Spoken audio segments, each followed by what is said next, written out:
Retour sur le plateau de Direct Investisseur où nous retrouvons en duplex Bernard Pradeclos, trader pour compte propre et formateur en trading. Bonjour Bernard. Ah, on ne vous entend. Bonjour Anne-Laure. Excusez-moi, c'était le micro qui n'était pas allumé. Là, c'était très clair. Vous nous livrez ce matin votre analyse technique sur plusieurs grands indices. On commence par le CAC 40, si vous voulez bien. D'accord, ok. Donc, le CAC 40, la semaine dernière, je vous avais fait remarquer, bon, il est toujours donc bloqué dans son grand range à 5000, 5600 depuis le mois de novembre. Mais sur les dernière séance, on va dire qu'il était bloqué au sein d'un range plus étroit, qui est la zone 5376-5537. Lundi dernier, sauf erreur, dont j'indiquais qu'il était peu probable que l'on casse rapidement la zone des 5500, qui était une zone de très forte résistance.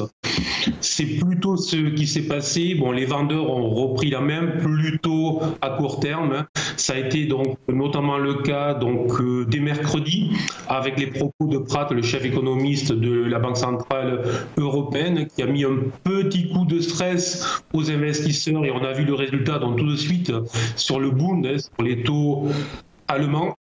Enfin bref, donc le CAC est coincé sur cette zone de 5376, je répète 5537, et on a quand même une semaine avec un agenda donc très chargé. On a les CPI aux États-Unis, les CPI en Europe, on a le taux en Allemagne et évidemment le FOMC donc ce mercredi soir aux États-Unis et le gros événement très attendu par tout le monde, par tous les investisseurs, ça va être la conférence de presse de Mario Draghi ce jeudi.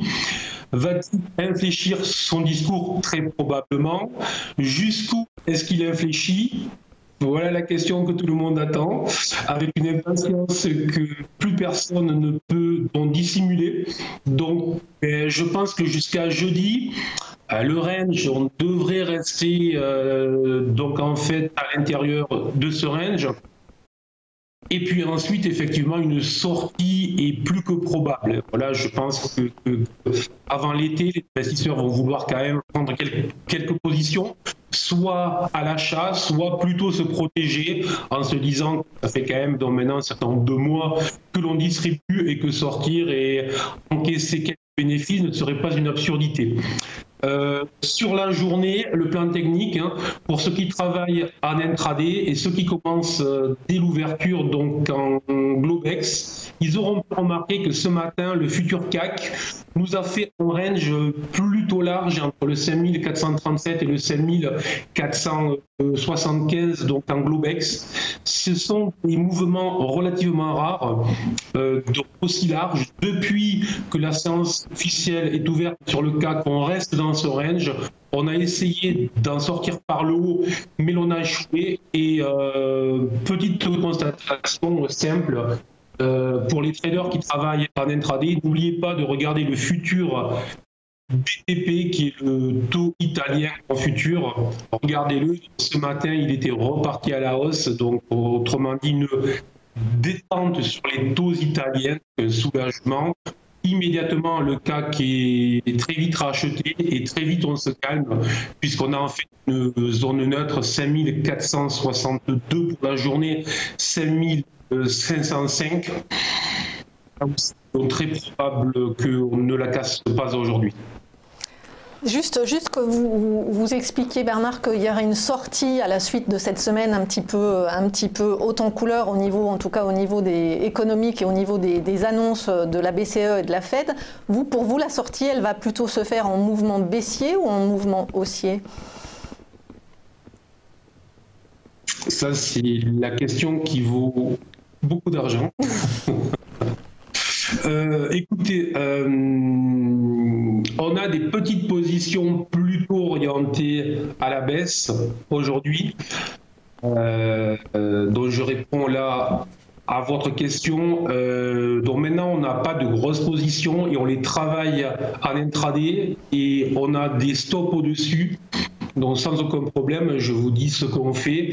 Et donc plutôt un biais légèrement baissier en sortie, mais vraiment avec une grosse prudence. Voilà, j'ai pas encore une fois, on est sur une large zone de range. Au sein de ce large range, on est sur une zone qui est en contraction. Donc, c'est pas une période pour aller prendre de gros paris directionnels. On peut encore ressortir par le haut. Je ne pense pas que le potentiel haussier soit très important, ça c'est clair. Mais après, est-ce qu'en fin de semaine on en sort par le bas? Voilà, je vous dis ce que l'on fait, mais on va continuer donc pour le moment plutôt à travailler les positions à très court terme, en intraday, une petite position, on va dire, à quelques jours. Voilà. Merci. Donc du coup, on regarde avec vous, qu'est-ce que vous préférez qu'on regarde, Kering ou l'euro-dollar? L'euro-dollar, si vous voulez. Alors, repartons sur le marché d'échange avec l'euro-dollar. D'accord. Alors, l'euro-dollar, lui, nous a offert donc vraiment une configuration très intéressante. Hein. Il y avait donc un nouveau clé donc, qui bloquait donc, une résistance à 1,1730 hein, suite à sa baisse depuis la mi-avril. Donc, il était donc resté bloqué entre le 23 mai et le 6 juin sous ce niveau des 1,1730. Le 6 juin, notamment suite aux propos de Pat de la BCE, il est sorti par le haut de ce niveau-là. Et ensuite, ce qui est tout à fait remarquable, c'est qu'il est allé chercher les 1,1850 et qu'il est revenu donc vendredi vers 13h s'appuie à nouveau sur la zone des 1,1730, ce qui confirme la cassure de ce niveau, ce qui confirme son importance cruciale pour les prochaines heures et pour les prochaines journées, et ce qui devrait le renvoyer logiquement vers un objectif final de 1,1952. Voilà. Enfin, juste du coup, on revient à Kering, l'action du groupe de luxe. Oui, alors je vous ai mis Kering puisqu'il y a quelques semaines, je vous avais expliqué la surperformance du CAC avec un triptyque L'Oréal, LVMH et puis Kering. Là, avec l'entrée de Hermès dans le CAC, oui.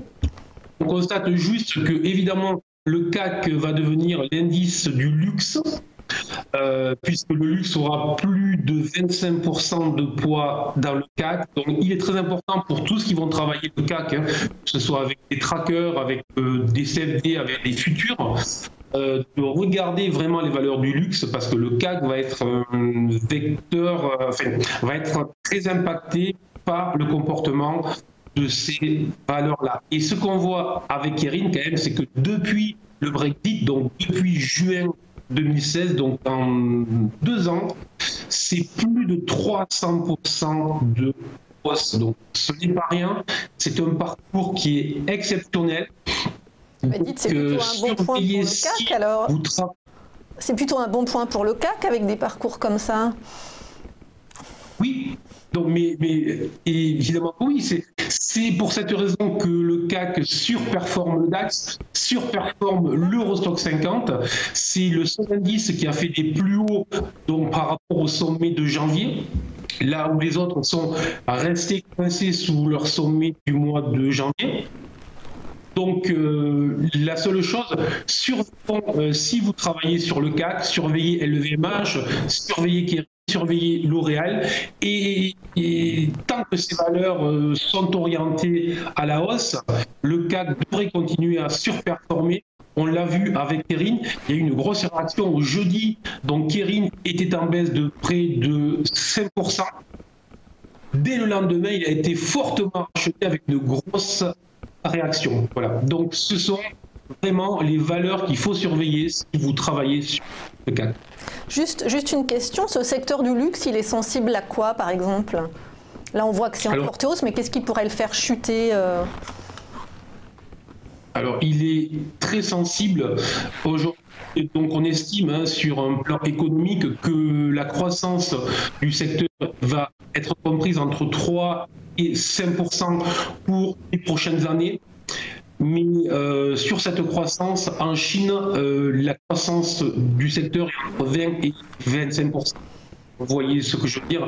L'essentiel de la croissance du secteur est tiré par la Chine. Donc, on va dire que tant que tout va bien en Chine, le secteur du luxe devrait avoir les taux de croissance que l'on attend. Si jamais il y avait un souci sur la Chine, effectivement, ça pourrait se compliquer. Merci beaucoup Bernard Pradeclos, trader pour compte propre et formateur en trading.